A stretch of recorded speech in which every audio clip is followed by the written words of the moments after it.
much to gain from sharing your point of view. You will use all of the tools available to you, but developing some confidence in your own voice, both literal voice, but also your writing voice, is paramount. And we're hoping that by going in a sort of step-by-step way today about writing something that matters, first we're going to make you write about something that probably doesn't matter to you at all, and then we're going to ask you to write something that really does matter to you. We want to cover the basics before we break for lunch. And I want to start by talking about the accepted approaches, the tried and true methods of writing an op-ed. And I'm starting today with those 3 pieces on pages 1 to 5. Can anybody guess why I was asking you to read those 3 pieces? Did you find anyone? Any thoughts about anything they had in common? Yeah? They didn't have a strong hook at the opening. They sure didn't. He said they didn't have a strong hook at the opening. Essentially, I will assure you, these first 3 examples are examples of what not to do. You know, like that old TV show, What Not to Wear? This is how not to write an op-ed. You will notice I carefully removed the names of the guilty parties, or the perpetrators in this case. And the interesting thing is that each of them misses the mark, and misses the mark in a completely different way. Because I think it's always instructive to look at bad writing. If you are advice from self-interested lawyers. I mustn't be kidding like this. Yeah, okay. It will have been hard for many folks to get a sense of the problems with the Canada-China Foreign Investment Protection Agreement.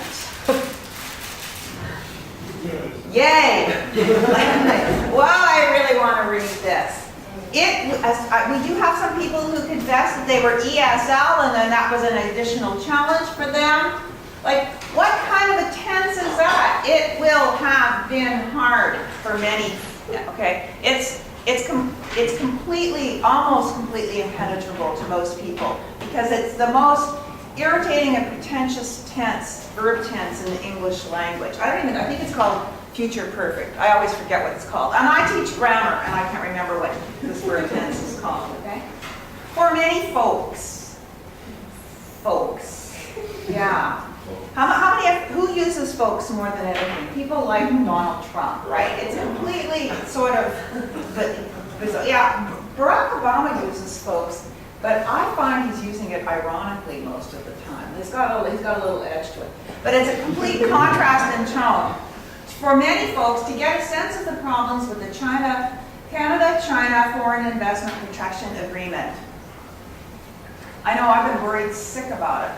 It's like, I don't even know what it is. And I can assure you there were probably 300 people in Canada who knew what it was and were going to read this story. And 2 of them were the mothers of the guys who wrote this. It is, I love this piece. It's getting a little old now. I think it's from 2012, but it's so bad in so many ways. This is exactly how not to write a compelling opening sentence. Now, if you are courageous enough to carry on through this piece, it's very hard to figure out what they're really saying. I think they're saying, anybody want to take a stab at it? Yeah? Like in one of the later paragraphs, there's this sentence which is like lawyers who write should be open about their interests. Yes. Maybe like that.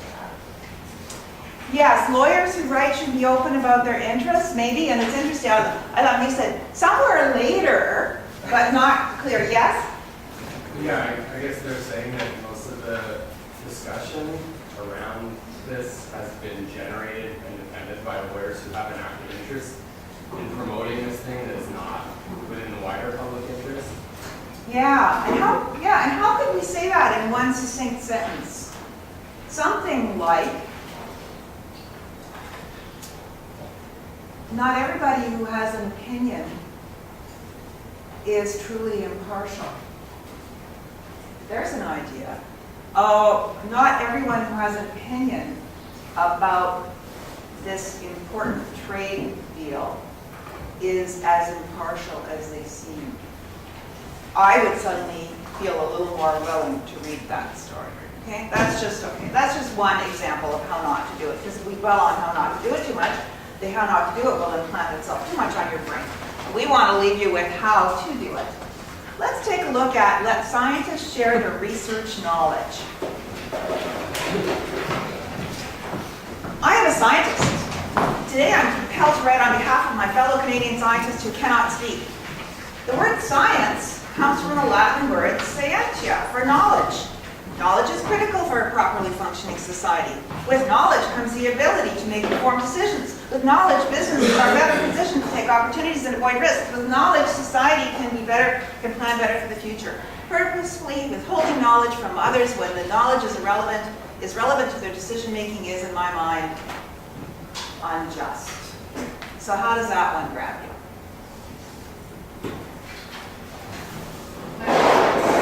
Pardon me? Latin is boring. Latin is boring. Yes, thank you, exactly. I particularly like this example. As you can tell, it's from the time when we had Harper government slapping some limits on what public scientists could say. But it pretty much gives you the entire argument in the first 300 words. But it also starts, in my opinion, in a very off-putting way. I'm a scientist and you aren't. I'm compelled to write on behalf of my fellow scientists. Okay, and I'm almost with her at that point, and then she says, the word science comes from the Latin word scientia. Well, okay, how to create the stereotypes that the general public has about anybody who has anything more than a grade 11 credit in the sciences is to start defining Latin terms in the third sentence. Like, it is so very off-putting. Although I want to point out to you that there are a few things that she has done well. Second paragraph, a report released this week from Evidence for Democracy, graded communications policies for scientists working in 6 federal government departments and agencies. Good instinct, one that I'm going to ask you to pursue. Name the context somewhere early in your second or third paragraph. Why am I writing this today? She's answering the question, why am I writing this today? Because a report came out talking about about the context. Okay? And let's look at the next one. Time for open data has come.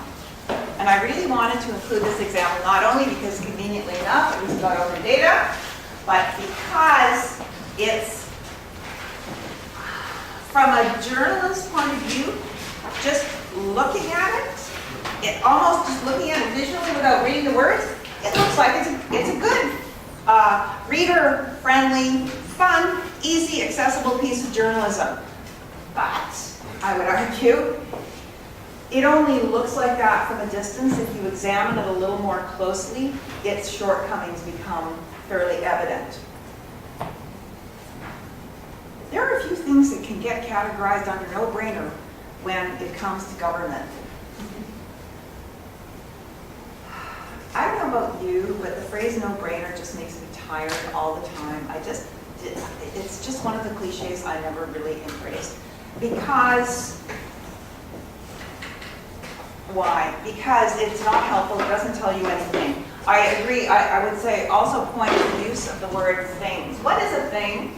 What's a thing? What is a thing? Exactly, a thing is a thing. But the thing about thing is it's a very useless word, and anytime anybody writes, you should, if you feel like using the word thing, you should stop, give yourself a little gentle face slap, and say, what do I really mean here? Do I mean factors? Do I mean elements? Do I mean topics, discussions, themes? Do I mean bananas?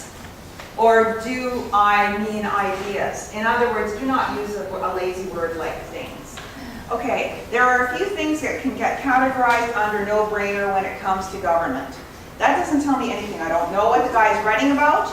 I don't know if I care. The headline is better than the first paragraph. Then he says, even simple issues can be more problematic than they first seem, and you invariably end up navigating a sea of competing and often ridiculous and self-serving agendas that have less to do with the greater good than politicians would claim. Okay, he's got opinions, but it's not clear to me what his opinions have to do with open data. But St. Catharines City Hall adopting an open data program, question mark? That's a no-brainer if there ever was one. But I still don't even know what he thinks. Do you know? I mean, I'm reading the fourth sentence and I don't know what he thinks, except that he likes to use the word no-brainer a lot, which to me screams, I am proudly uninformed, and I don't wish to be informed. And then eventually, look, it's not that sexy an issue. Okay. Well, that's like putting in your first sentence, I don't really have anything all that interesting to say about an issue that I don't think is all that sexy. Wow, way to write, way to compel. This guy actually is a paid columnist. Again, carefully removed the identifying characteristics. But it turns out, if you read far enough along, he eventually comes to somewhere in about paragraph 8 or 9, he comes to the conclusion that using open data, that St. Catharines Municipal decision to create wider access to open data is a good thing. Okay? So, 3 examples of what not to do.